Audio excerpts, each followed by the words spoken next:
Ravens Wrap is brought to you by Bud Light, FlyLady.net, Ocean City Golf Club, Comfort Inn Gold Coast, Ravens247.com, the original Green Turtle Sports Bar and Grill, and hosted by the Blue Ox Bar and Grill.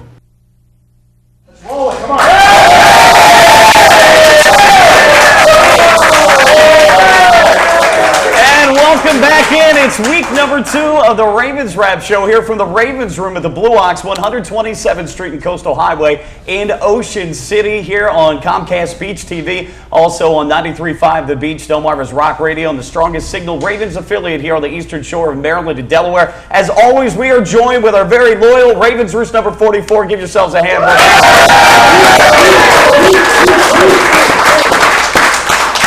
I'm Mike Bradley, joined with me by All-Pro former Baltimore Colt, Bruce Laird. Yeah. Ravens247.com editor, Tony Lavardi, OC Local, and former Lehigh College player, John Garrick. Big hand for the panel here. Yeah. It's a very happiest and victorious Ravens room here after a 35-7 thumping of the arch-rival Pittsburgh Steelers. And guys, I'll be the first one to take my lumps here. I predicted the Steelers 19-16. Bruce predicted the Steelers. Bobby predicted the Steelers from last week. And John predicted the Steelers as well. Give a hand to Tony Lombardi.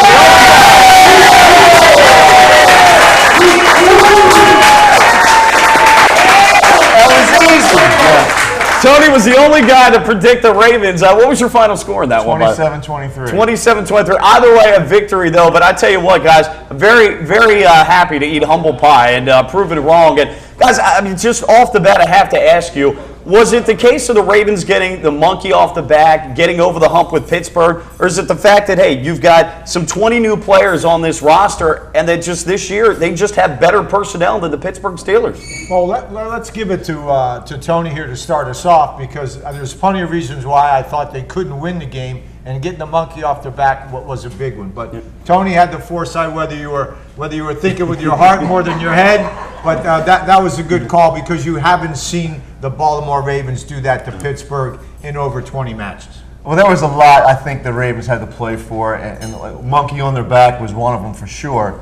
But when you look at the home crowd, the intensity of that home crowd, the way the Ravens just control both lines of scrimmage, offensively and defensively, I think the game just meant more for the Ravens. The intensity level was there from start to finish for a change, because the Ravens have been criticized for not playing 60 minutes. They would have played 90 minutes on Sunday, so I think that had a lot to do with it too. And they executed, and they kept the pedal to the metal. They didn't go into halftime with a 21-7 lead to try to eat up the second half clock. They came out to score more, and they did, and that's why they won 35-7.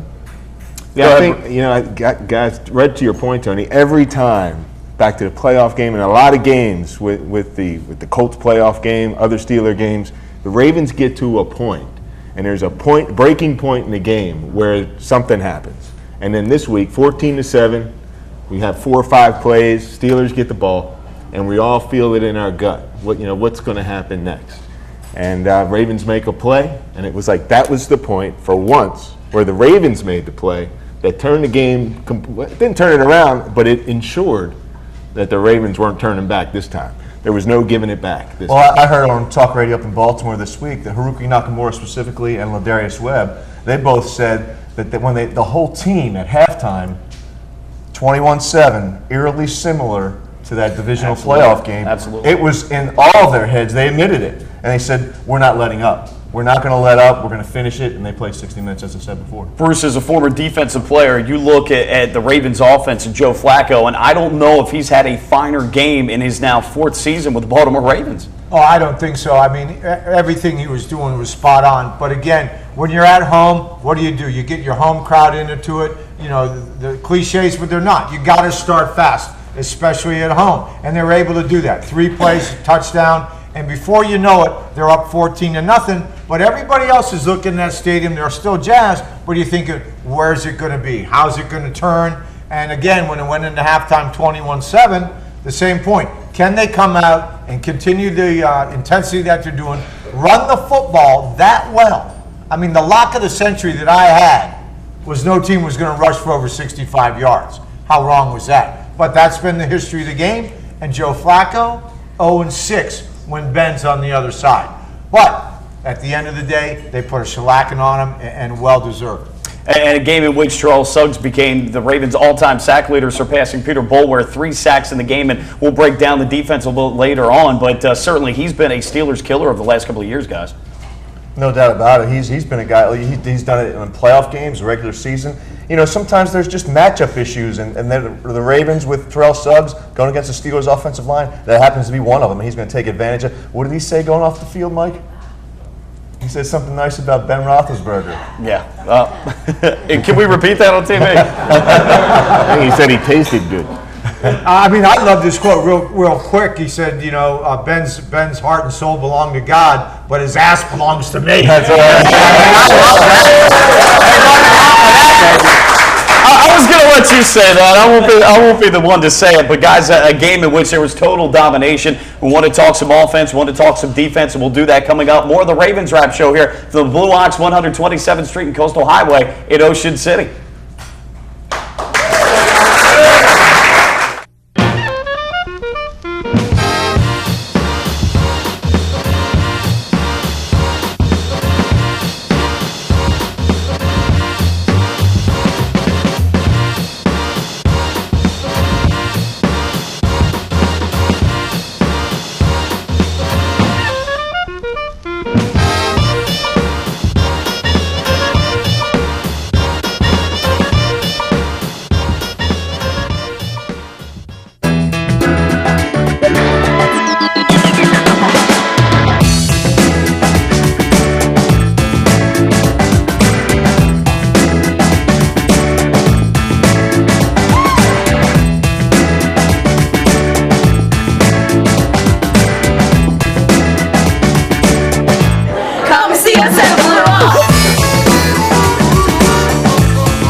In April 1959, Art Wall won the Masters, edging out Carey Middlecoff and Arnold Palmer by finishing birdie, birdie, birdie, par birdie. 1 month later, Ocean City Golf Club celebrated the opening of their first 18 holes. That course has been transformed now into one of the most scenic golf layouts on the East Coast. Come experience 36 of the most beautiful and challenging holes you'll find anywhere.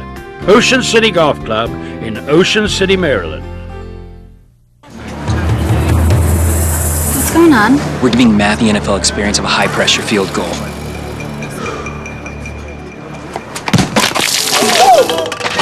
Look out! It's terrible, man! There's an easier way to get an ultimate NFL fan experience. Just snap the tag wherever Bud Light is sold and you can win. Bud Light in the NFL. Here we go. Hey, it gets easier. Really? No.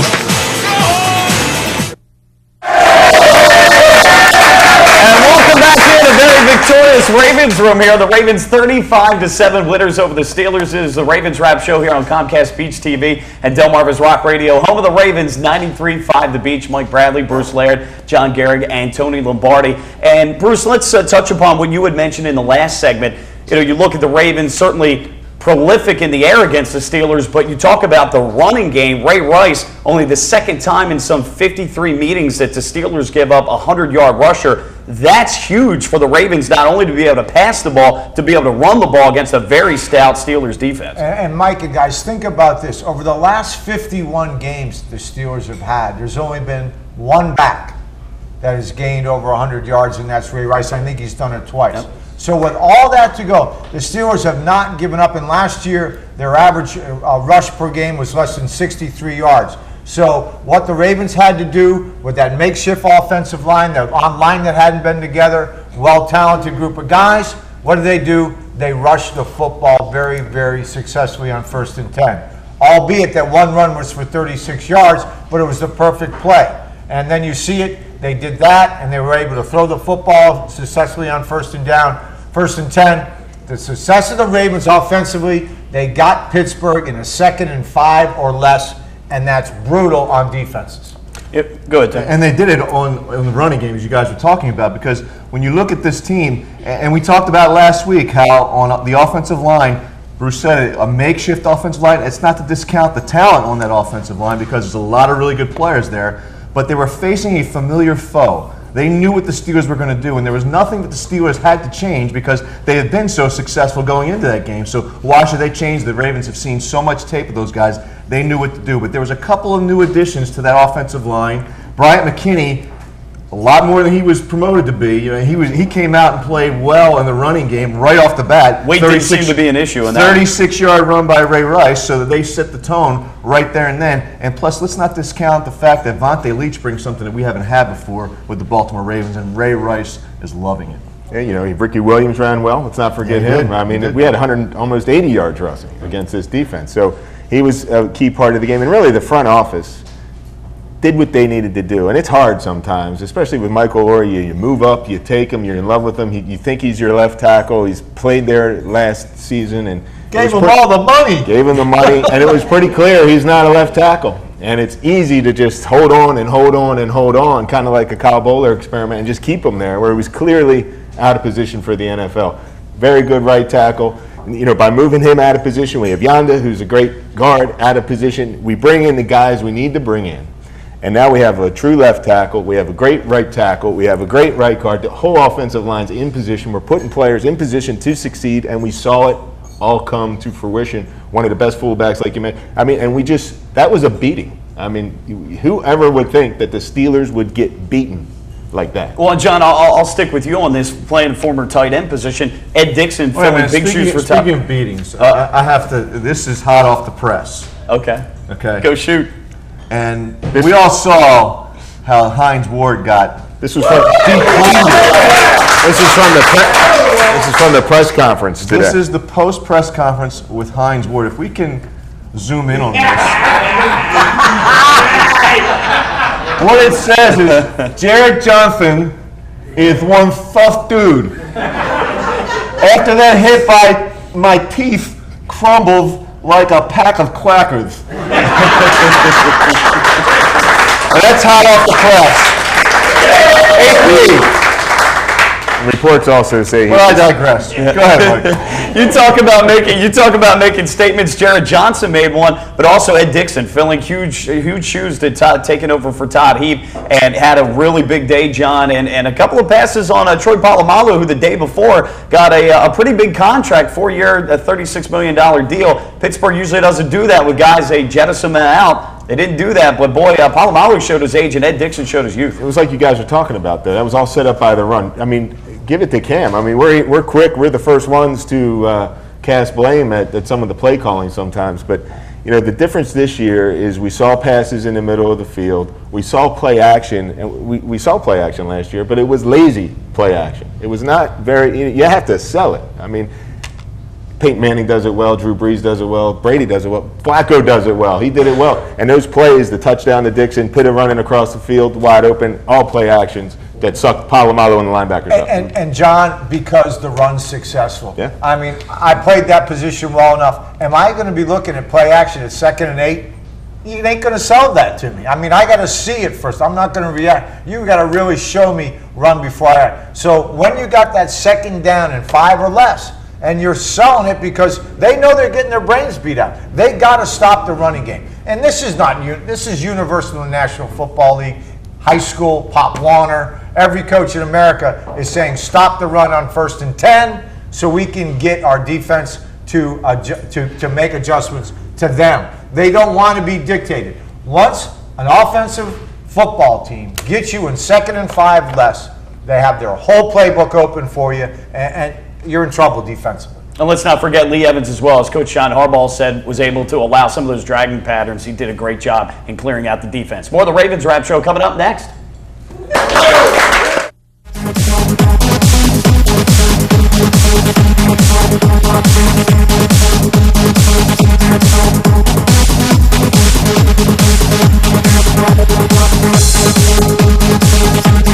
Ravens Wrap is brought to you by Bud Light, FlyLady.net, Ocean City Golf Club, Comfort Inn Gold Coast, Ravens247.com, the original Green Turtle Sports Bar and Grill, and hosted by the Blue Ox Bar and Grill.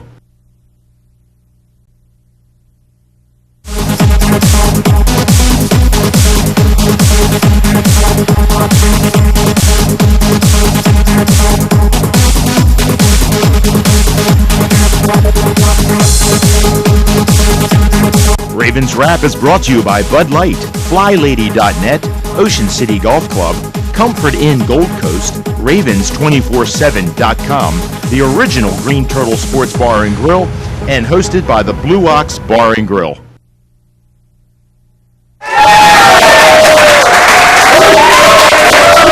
Welcome back in. It is the Ravens Wrap Show from the Ravens Room here, the Blue Ox, 127th Street and Coastal Highway at Ocean City. Ravens Roost number 44 here, but we invite all Ravens fans to come down to the show every Wednesday night. We're also heard here on Delmarva's Rock Radio, 93.5 The Beach. Mike Bradley, Bruce Laird, Tony Lombardi, and John Garrigan. Guys, the Ravens, by the way, one of the best September records since 2023 and 13. And, important to get off to a good start. We look at teams that start out 0-2, and a lot of those guys don't make the playoffs. But let's get back into it. We analyzed a lot of the offense. Let's get into the defense a little bit as well. And Tony, I asked you this during the break.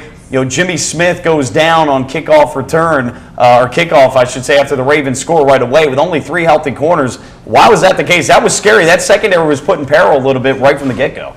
Yeah, that is a little bit unusual, but it tells me that he probably wasn't starting as the corner that game, that he was going to be in situational substitutional packages. But you're right, he's a first-round pick, a guy that's going to play. But a lot of times first-round picks or rookies, they got to cut their teeth by making impact plays on special teams. But when you look at the replay, it was a little bit of a freak play. Fell down on the back of his ankle, and it's a high ankle sprain. From what I'm told, he's not going to make it back on the field before the bye week.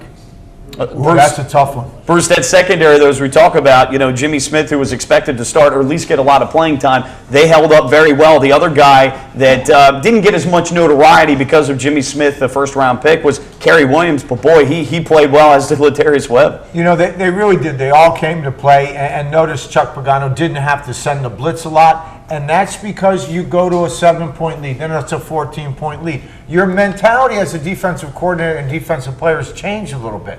You get them, the offense thinking about, we have to make plays. So then you start putting more of your game plan into it. You're not pressured as much to make the big play. But the secondary played well. They tackled very well. They went after Webby a little bit early. The one receiver there caught about 8 balls.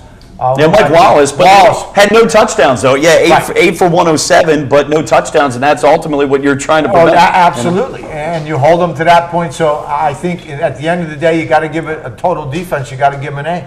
John, talk about the defensive line and linebackers.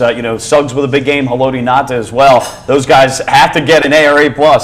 Well, and that's going to help out the secondary. So, if they can keep wreaking havoc on the quarterback and getting penetration there, that's Haloti Ngata is just, when he plays, he's like Shaquille O'Neal. When he decides he's going to take over, he just takes over. And sometimes you wonder where he is, but other times you know exactly where he is. So that shot on Mendenhall. Wow. Yeah. Wow. Guys, that was so huge. How many times in this game did you see Steelers' feet above their head? Yep. That's how hard they were getting hit. Not enough is the answer. Hear to that. When I played ball, that was called the Dead Beetle Award. So when you get the Dead Beetle Award, that's not good. That's not a good award. When your legs up in the air, when your extremities are in the air like this. What was Doug Legursky thinking here? Coming out in the second half, he goes to the next level to block a linebacker. Haloti Ngata, the best defensive tackle, in the NFL, comes free, knocks Mendenhall, the ball out, and the Ravens. That was huge, guys, to be able to capitalize on that, come out in the second half, and set the tone just in the same way as they did in the first half. That was huge, Bruce. Again, turnovers, time of possession, the big play, all the things that you need to win football games in the National Football League. Is Joe Flacco ever going to turn the ball over 5 times? Let's hope. Let's hope he never has a game like that. But Ben did. Ben turned the ball over 5 times. Threw the interceptions, laid the ball on the ground, and you have that type of turnovers at home, and you get the mojo working in your way. It's hard to come back from that. Yeah, I tell you what, guys. The Ravens' defense is always dominant, but the Saints, when the Saints won the Super Bowl, their Super Bowl year, their defense. That they had a great defense statistically because they always played from a lead. So, when you play from a lead and this offense can score and get a lead and get ahead and you force the other team into being one-dimensional, the defense is even better. This defense, if the offense keeps scoring, the defense has a chance to be elite. That's a great point because when you look at the Indianapolis Colts and you look at how Peyton Manning, how he does things and how he keeps defenses on their heels, and his own defense, they can make the other team one-dimensional because then you can send Robert Mathis and Dwight Freeney at the quarterback all day long. That's what Peyton Manning is probably should get a kickback from Robert Mathis and Dwight Freeney. Oh, it's called being opportunistic. And guys, we've seen with the Ravens, the plus-minus takeaway turnover ratio has been a plus the last 3 years. And oh, by the way, the Ravens have made the playoffs the last 3 years. That's huge for this Ravens team, as you guys talk about, helps the offense. And they were really able to capitalize. I was impressed that they were able to capitalize, not field goals, guys, but touchdowns when the defense gave them those opportunities. I will say this, 4th and 1, kick the field goal. I agree with that. I agree with that. Because that made it a 4-score game right there. I like, though, the mentality change, though, guys. I like the fact that I think they were trying to make a statement, and they got aggressive there. Maybe the next 15 weeks they don't do that, but I think game one, the magnitude of that one, I liked it. And when we come back, we're going to talk about the PAT and why they did it. Okay, very good. We'll come back and talk more. It's a Ravens Wrap show here for the Blue Hawks, 127th Street and Coastal Highway. Ravens Roost number 44. Give yourself a hand. Ravens 35-7. Take the goal call.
What's this all about? We're giving Rich the NFL experience of a goal line dive. Clearly.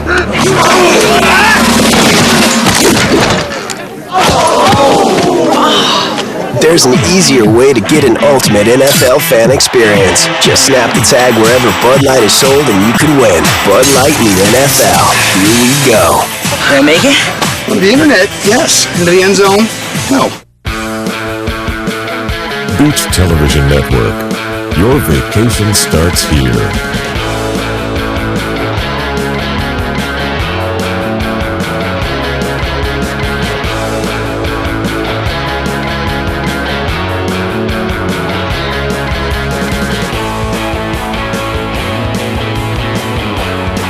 Thank you for watching Beach Television Network.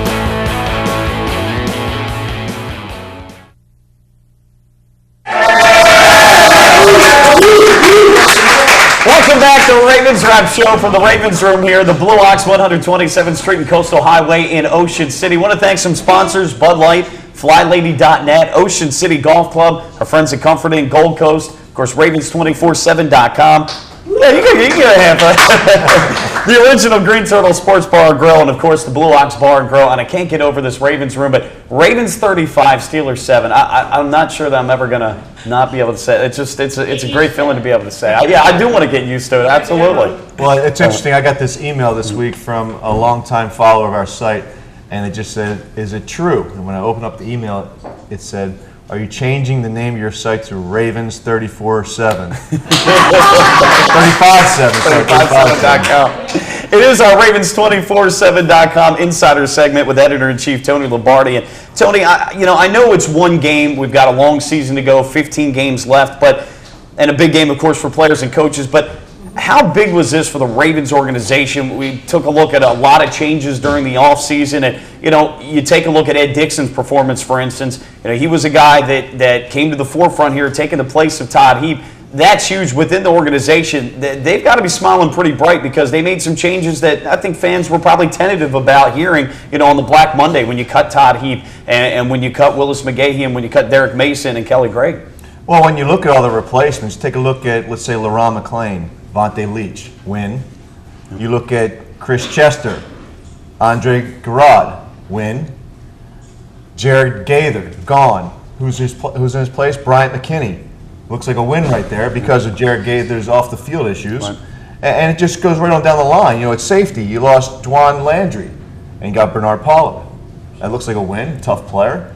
And Ricky Williams for Willis McGahee. And the speed we talked about earlier in the program with Ed Dixon taking over for Todd Heap and the combination of Ed Dixon with Dennis Pitta, that looks real strong. So what the Ravens have really done, and I got to admit that I criticize Ozzie for being complacent and just doing nothing for a long time, and it just goes to show you that these guys know a heck of a lot more. They've forgotten more than I'll know about how to manage a football team, but the way they've done this is just pragmatic, and they've just done it systematically. And now you look at this roster, it's a great combination of outstanding veteran leadership and some youthful talent, and they've added speed. So, I liken this game, you mentioned earlier about, what was the importance of the game. I liken this game much to let's say the Boston Red Sox back in 2004 when they took on the New York Yankees. They were down 3-0 in that ALCS. They were down by a run in the 9th inning. They came back to win that game. And then from that point forward, everything changed for that franchise against the New York Yankees.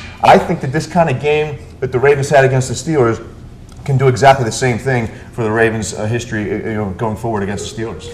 Joe Flacco was quoted before and after the game saying, look, there's no monkey on my back. You guys are putting that on, and you guys can take it off, etc. Okay, so he's saying that publicly, but from what you know privately, did he hold at least some of that? And if not, if we take him at face value, were there at least those inside the organization that felt that he had to get that monkey off his back? No, actually there aren't, as far as I know, because the team was very galvanized, and they came together, and they believe in Joe. They really do. And you heard some of the comments this week from Terrell Suggs, and they believe that he can get it done. He's making it his offense now. They've taken away some of these coaches, all these voices in his ear. They've taken away some of those, and now it's his offense that he's making it. He's shaping it into his own. And we know, as you look around the NFL, the best quarterbacks are those that make that offense theirs. And so, no, I don't think those things are going on at all. The monkey on the back really comes from the media pressure and all the things you hear around the national media, particularly, if he would have lost that game and it would have been his fault, that monkey becomes King Kong. Still, though, I've got to think that there's a confidence level there that is certainly helped by the fact that he was able to beat Ben Roethlisberger head-to-head. Tony, let me move on a little bit with Cam Cameron. Certainly has gotten a lot of criticism, especially last year. I argued last week with you guys about finally I think he's got players that match the playbook. We saw a pedal-to-the-metal mentality. How much of that's John Harbaugh? How much of that's now they've got the players to really run that Eric Coryell system? And I know Cam gets a lot of criticism, but how much of that maybe was John Harbaugh the last couple of years saying maybe we don't have the personnel this year, we do, let's go get it? I think it's a little bit of both. I think the Ravens didn't have the personnel to put the pedal to the metal, so they decided to fall back in their comfort zone, which was to try to run out the clock and grind away and beat the team that way by controlling time of possession. We saw against good teams that doesn't work.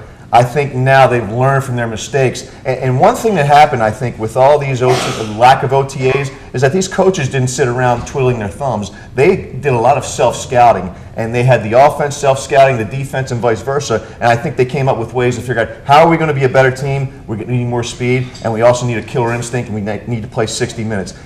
The first game got off to a good start. We'll see what they do from this point forward. About 30 seconds or so. Tell us two things that we're not going to hear from the media. We're going to hear from the insider, though. Well, one thing, unfortunately, I'm hearing Lee Evans was walking around in a boot today, and he might not play Sunday against the Tennessee Titans.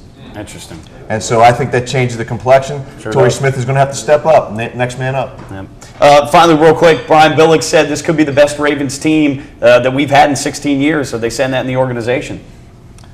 Well, no, I just think that they're taking it one game at a time, and now it's the Tennessee Titans, so let's get it on. All right, week 2 coming up. More of the Ravens Wrap Show coming up next, right here on Beach TV.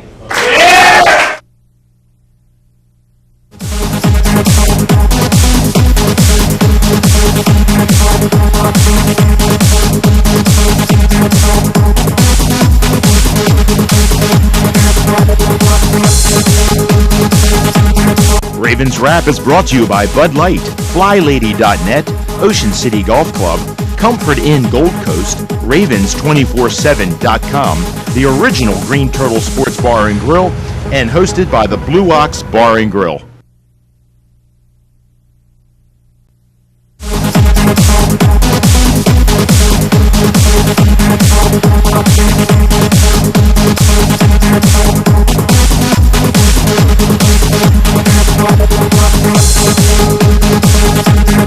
Ravens Wrap is brought to you by Bud Light, FlyLady.net, Ocean City Golf Club, Comfort Inn Gold Coast, Ravens247.com, the original Green Turtle Sports Bar and Grill, and hosted by the Blue Ox Bar and Grill.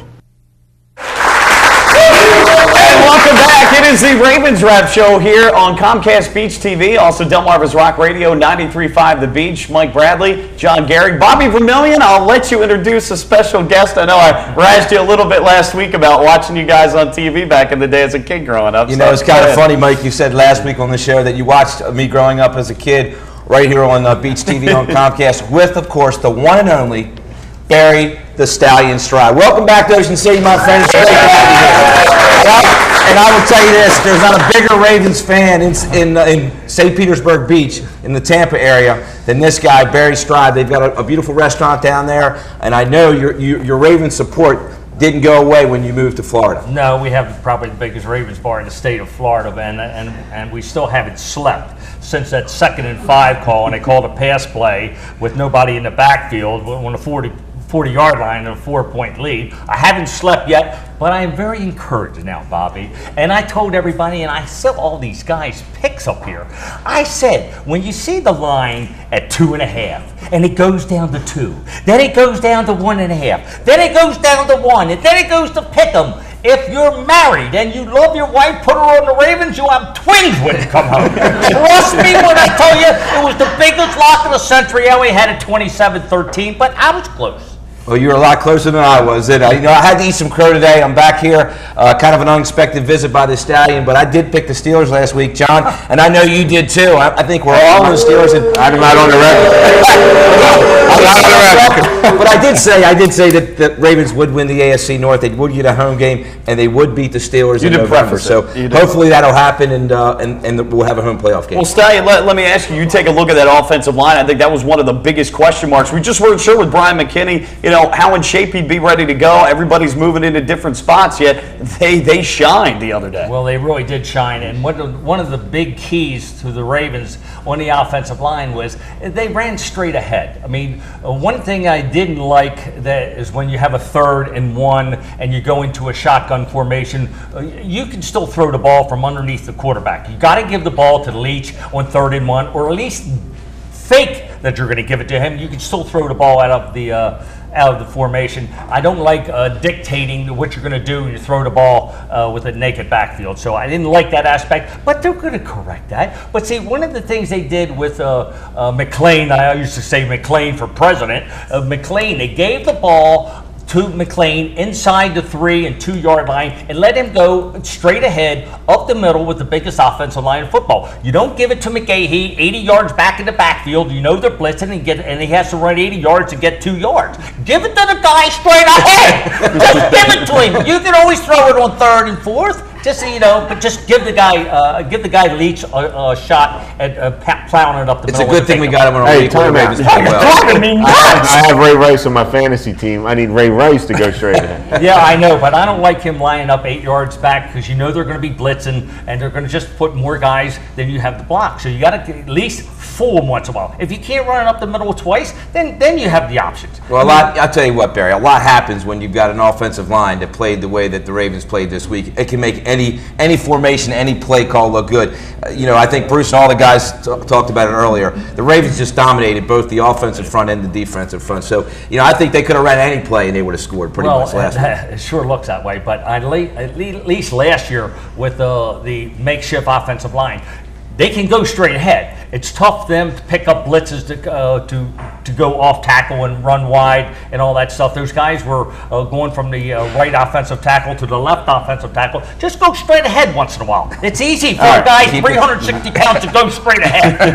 Hey, so no zone blocking is what you're saying. Are you still the greatest sports analyst in this galaxy? Atlanta went from the AstroTurf to the natural grass outdoors in Chicago. What happened? A slaughter. I had Arizona -7. Who would ever think Cam Newton would have a greatest game? And they still pushed. And the Ravens, 2-0-1, I'll take it. But listen, so what's this week? San Diego coming across country. I don't care if they play at 1 o'clock or 4 o'clock. They're going to see New England, and their defense is not. The defenses aren't up to par yet. Brady will light them up like.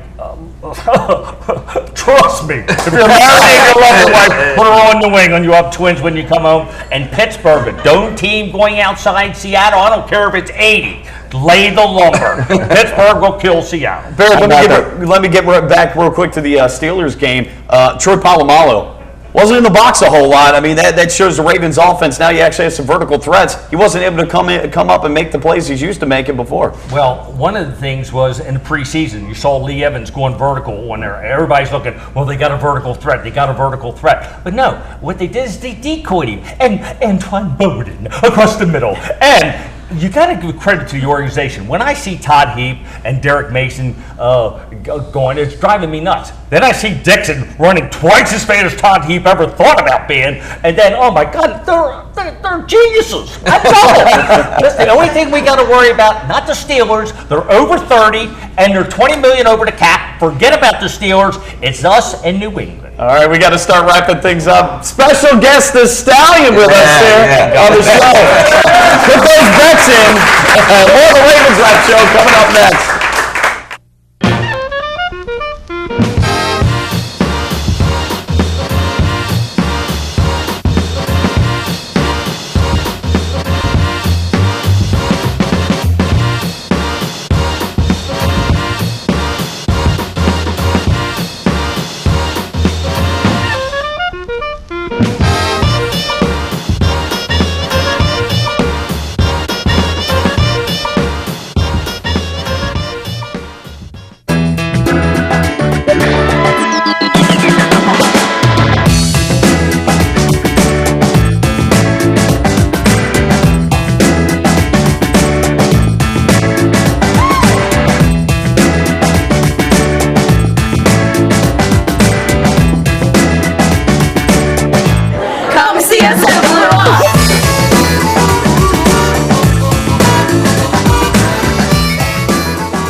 We're giving Matt the NFL experience of a high-pressure field goal.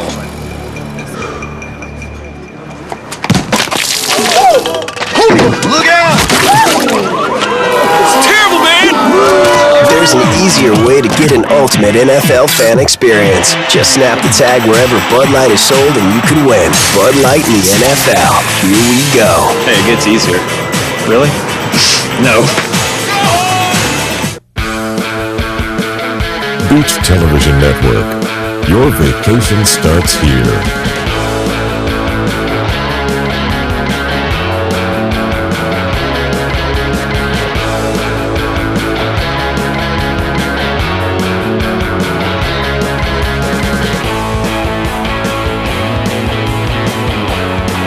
Thank you for watching Beach Television Network.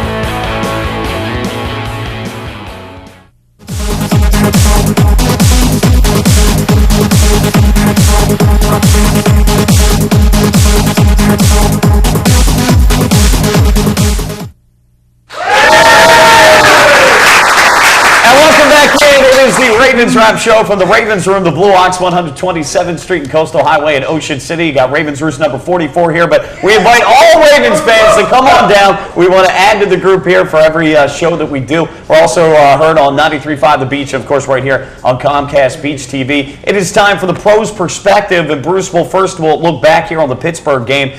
We talked about last week breaking in two new corners there with Jimmy Smith and Kerry Williams. Jimmy Smith leaves the game.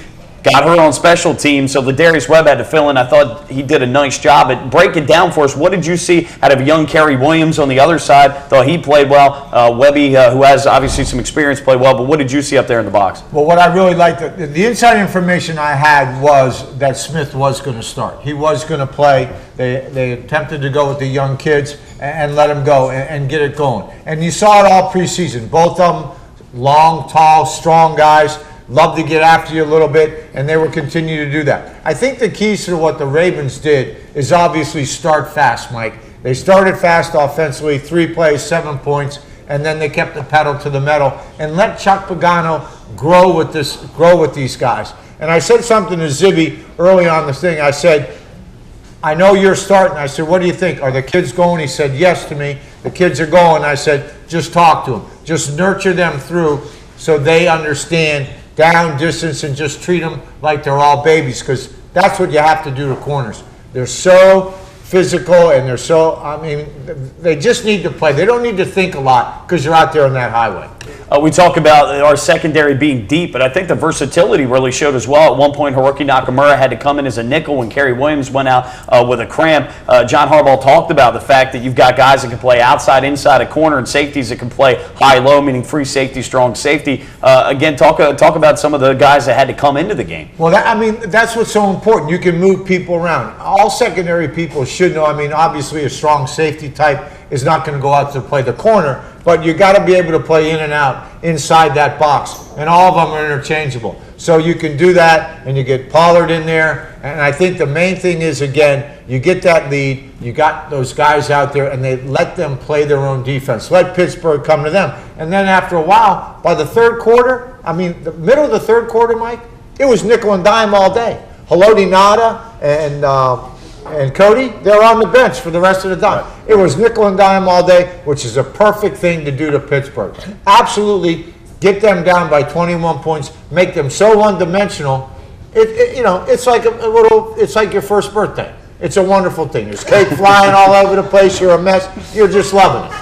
Well, Emmanuel Sanders with the only touchdown, but Mike Wallace, their number one threat. Yeah, he had 8 catches for over 100 yards, but no touchdowns, which is big. And as we talked about a little bit, probably padded their stats a little bit because the Ravens are playing nickel and dime and probably not blitzing as much once they had the lead. But I thought one of the things, Bruce, and again, I thought our corners got really tested in that, the Steelers like to throw a lot of those quick hitches and just put guys out in an island and let them go one-on-one. I thought all in all, the corners did a pretty good job at tackling. Well, how about Webb? 11 tackles. I don't think he wants that all year long. But when you do that, when you get that ball in open spaces, sometimes defensive backs, it's not going to be pretty. That's not your job. Your job is to make sure that receiver or running back hits the ground. And you have to do that by putting your helmet and your shoulder pads and wrapping up.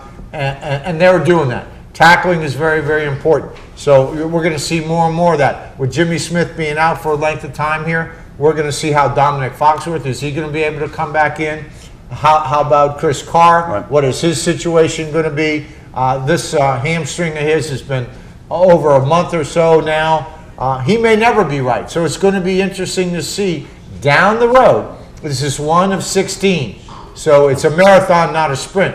We're going to see how the secondary plays out. I know we've talked in previous years on this show, Bruce, and we talk about with Pittsburgh the importance of 3 or 4 yards on first down. Putting it in second and third manageable situations, as you talk about. It opens the playbook for the offense. It shrinks the defense's playbook because they can't be as aggressive. I thought one of the big matchups, you former safety, you saw it out there. Ed Dixon on Troy Polamalu, some of the linebackers, Ray Rice on some of the linebackers. From a defensive perspective, talk about the Ravens' offense on Sunday. Well, I mean, again, that offensive line did a superb job in 1st and 10. They got, for most of the time, they ran the ball so successfully on 1st and 10. They ran it like 18 times for 117 yards, over 5 yards a carry. And then when they passed the ball after getting that going, they passed the ball 6 or 7 times for 51, 52 yards. So you get that situation. Defensively, what we think about every time is personnel, field position, and then down and distance. And when you get that situation going, 2nd and 8, 2nd and 9, yeah, do you think run? Here's what we do defensively as a secondary. Hey, screen and draw alert. And then you play pass, and if run develops, you react to it. But you're not thinking about all the other things that they can do. They can screen, they can draw, they can run this, they can run that. They have their whole playbook. So eliminate 1st and 10, and the Ravens put 1st and 10 on the Steelers defense. It's more of the Ravens Wrap Show coming up next.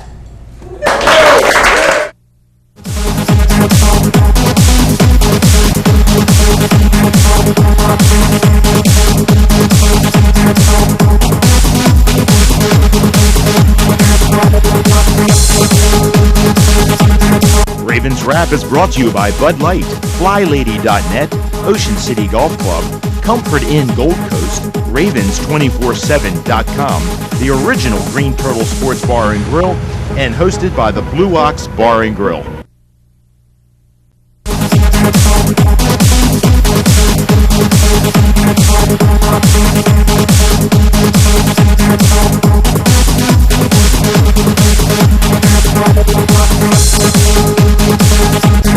Ravens Wrap is brought to you by Bud Light, FlyLady.net, Ocean City Golf Club, Comfort Inn Gold Coast, Ravens247.com, the original Green Turtle Sports Bar and Grill, and hosted by the Blue Ox Bar and Grill. And welcome back in. It is the Ravens Wrap Show from the Ravens Room here, the Blue Ox 127th Street and Coastal Highway in Ocean City. Ravens Roost 44 with us. We're still yeah, baby. 35-7. I'm not getting that out of my head. 35-7. But we do have to look onward to week 2 of the NFL. We've got the Tennessee Titans on the road. Never an easy place to play. Mike Munchak, former offensive lineman in the NFL, coached 14 years under Jeff Fisher there. He's now the head coach, takes over for a long time. Jeff Fisher's there forever. You don't see that in the NFL these days, but a changing of the guard there with the Tennessee Titans. And taking a look ahead, guys, I mean, it was the perfect storm on Sunday against the Steelers, but you can't expect that all those things are going to go right again this Sunday. And gentlemen, ladies and gentlemen, this is where coaching is so important. And that's why John Harbaugh and his staff said to them on Monday, let's look at this film, let's enjoy what we did, let's revel in it for the next 24 hours, and then Tuesday, come in, get your treatments, get ready, get your rest. Wednesday, we come back to work because we got another game to play. And the fact that Smith is going to be down, Griscar's got some issues, and again, the growth of the offensive line. I know one thing after playing 14 years. It's never as great as you thought it was, and it never is as bad as you think it was when you play these games. And that's what the coaching staff is going to do. If these guys are smart enough, which I know they are, they're going to nitpick and do enough stuff to keep everybody woosah. Don't have the heads flying. That's true too. And if you listen to what some of the players are saying already, they're saying things like, "We have to get it. That was one game. It's behind us. It's time to move on and focus on the Tennessee Titans." Those are the things you want to hear. And as Bruce was talking about, those are the things that come directly from the coaches. John Harbaugh in his career against a sub-500 team is 18-1. So something in there tells me that he's saying, don't take this next guy lightly, because everything that you just did against the Pittsburgh Steelers can go to waste if you don't put this team to bed. You just took the words out of my mouth. The Steelers game doesn't matter if they lose this week, and it's on the road. Now, this is a nice little schedule change for the Ravens. This is a bad team. They have some dynamic players there with Chris Johnson and Kenny Britt, so defense is going to have its work cut out for it, but the offense should have its way against this Tennessee Titans defense. But just like you said, they don't take care of business this week, and last week is a distant memory. Well, a couple of things, Tony, that you pointed out in the insider segment with Lee Evans being out of this game or potentially being out of this game, that changes the dynamic. Another thing, actually, that we've all talked about is, Pittsburgh is a team that we know very intimately. Tennessee used to be in our division back in the old days of the AFC Central, but we don't know that team as well. Brand new coaching staff, new schemes, etc. So it's going to take a little bit longer to get adjusted to that. And Bruce, of course, you know that from playing the games. It's not a division opponent. It's an outsider. So it takes a little bit longer to get adjusted. Well, it does to a certain extent, but this coaching staff, like all coaching staffs in the NFL, will have a 4-game breakdown on Tennessee. They'll look at everything, and it's going to be more a mental situation here, gentlemen, in my opinion, than a physical thing. I mean, the offensive line, will they play as well? We hope so. But will Joe Flacco play that well for 15 weeks? If you believe that, I got some great swampland I'm going to sell you right at Ocean City here, okay? I'm going to sell it to you real cheap, because it's not going to happen. It's one of those things that it's going to be how they continue to keep the team together and focus on the upcoming opponent. And you see it all the time in the National Football League, guys. You go in there and you go, how can that team lose there? They're not ready to play. It's almost like a pitcher that doesn't have his good stuff on a given day, but a good pitcher finds a way to still win, even though he doesn't have the good curveball or the located fastball. You find a way to win, and that's what good teams do, and that's what good coaching staffs do to get their teams ready to play. John, you talked about Kenny Britt and Chris Johnson. And Chris Johnson was held to very minimal yardage against the Jacksonville Jaguar defense, a very young team last week. So he could be due for a breakout. You talk about Kenny Britt. We talk about Jimmy Smith being out. He's going to pose a real issue for Kerry Williams. That's going to be a challenge week 2. So you're right. They've got some key players there. And obviously they're going to have to come to play. Yeah, both of those guys didn't play in the preseason at all. Obviously, Chris Johnson holding out, and he finally came back. So he's healthy, but, Munchak clearly didn't give him a full load. He only had 9 carries, had 6 catches, so he'll be part of the overall game plan. And one thing about the Ravens early on when the game with the Steelers was still tight was we did give up the edge a couple times in the running game. If we give up the edge with Chris Johnson, he'll take it to the house every time. Let me throw this one out to you because one of the things I realized that we're kind of shallow in bona fides on wide receiver. You got Evans not going. We only had 1 wide receiver catch passes last week. Does the wide receiving core bother you guys? Yeah. Well, the Ravens? Well, the experience definitely bothers me because you go against defenses and guys they're not in sync with Joe Flacco. David Reed coming off a 1-game suspension. I'm told he's going to be the number 3 guy this week. Number 2 guy could be Torrey Smith if Lee Evans doesn't go. So, yeah, there's some concern there. But I would say this, too. I would expect some 2 tight end packages with Dennis Pitta and flanking out Ed Dixon as well. Especially in this Tampa 2 style. I mean, the tight end is going to be extremely important down the seam. And with Vanden Bosch and Hainsworth not there anymore, that running game could be a big factor if the passing game's not there as much. More of the preview of the Tennessee Titans game coming up. It's a Ravens Wrap Show. Keep it here.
What's this all about?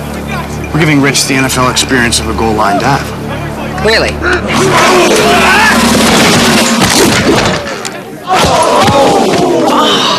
There's an easier way to get an ultimate NFL fan experience. Just snap the tag wherever Bud Light is sold and you can win. Bud Light in the NFL. Here we go. Can I make it? Over the internet, yes. Into the end zone, no. Beach Television Network. Your vacation starts here.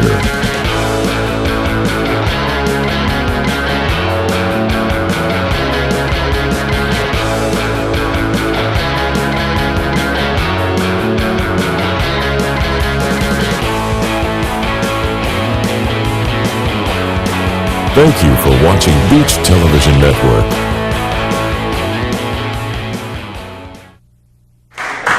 And welcome back. Our final segment here, the Ravens Wrap Show from the Ravens Room, the Blue Ox, 127th Street and Coastal Highway in Ocean City. Ravens Roost number 44, always loyal. We invite everybody down here that are Ravens fans for the show. And as Miss Marr very astutely put, we don't know the Tennessee Titans as well, but they don't know us as well either. So that's a very good point. And of course, the old AFC she needs Central a chair up here, I think. Yeah, she may take my spot one of these days. But you play 18-1. Tony, you pointed out in the last segment that the Ravens are 18-1 against subpar 500 teams. Interestingly enough, last year was the one loss that we had. That was to the Bengals, where Joe Flacco threw 3 interceptions. So here we are, week 2, coming off a great game.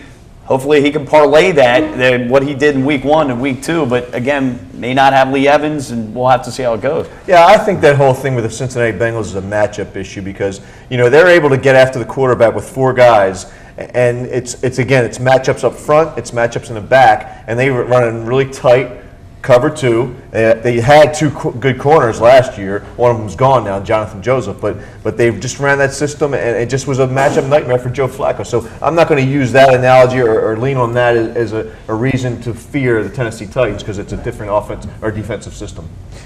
Tony, John last week, the Jaguars edging the Titans 16-14. Now here the Jaguars dumped David Garrard at quarterback a couple of days before the start of the season. Luke McCown's their quarterback. One's thinking with the Titans here, again, Chris Johnson, Kenny Britt, Matt Hasselbeck, who we haven't talked about. They brought him in, a veteran guy. Yet the Titans only score 14 points. The Jaguars edge them out. So obviously they're going to be ramped up, ready to go. Their opening home game. Again, a tough environment in Tennessee where we've had success, but it's not easy to play at LP Field. Hey, look, we own that place. El Del Greco. We'll get more Ravens fans there than anywhere else. And we own Jacksonville too, and San Diego for that matter. But one game at a time here, Tom. Is the charter heading out to Tennessee? That's right. Did they have a charter going out to Tennessee for this one? It's a good road trip, You're writing checks. I hope the Ravens can cash them in for it. But here's the deal. I mean, the Jags are a mess. They just let their quarterback go. That's a bad team. And Maurice Jones-Drew is their entire offense. He goes through, he busts through the line, 21 yards. Like a hot knife through butter.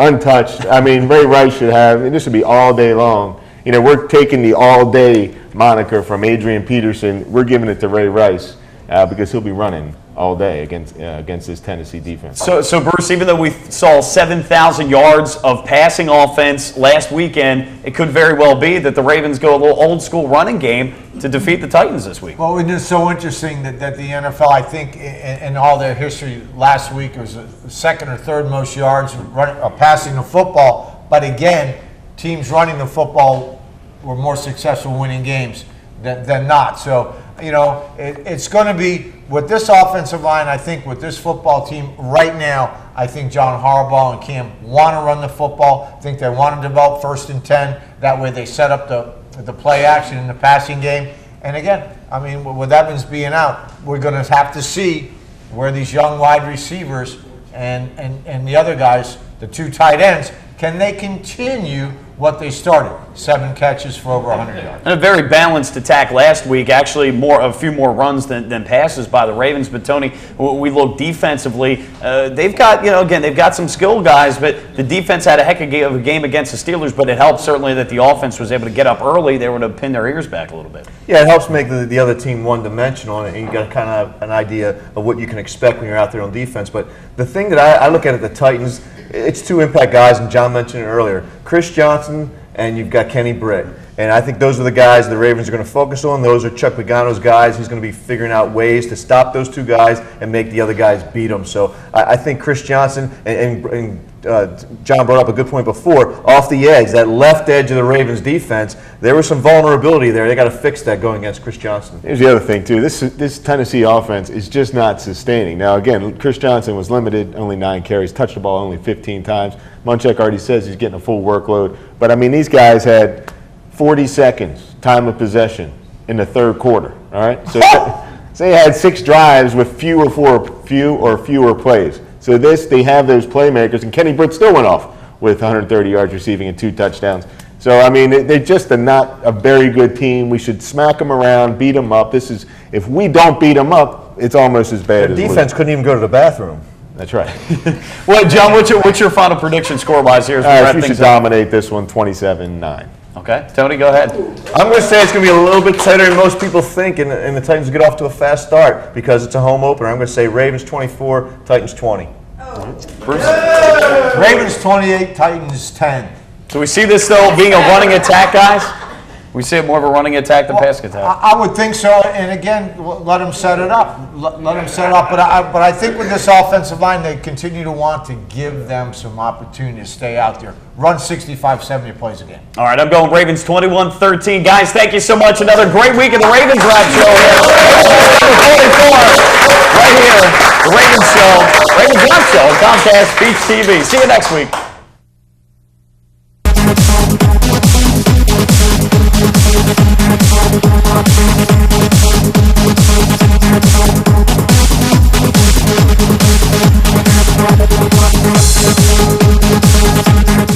Ravens Wrap is brought to you by Bud Light, FlyLady.net, Ocean City Golf Club, Comfort Inn Gold Coast, Ravens247.com, the original Green Turtle Sports Bar and Grill, and hosted by the Blue Ox Bar and Grill.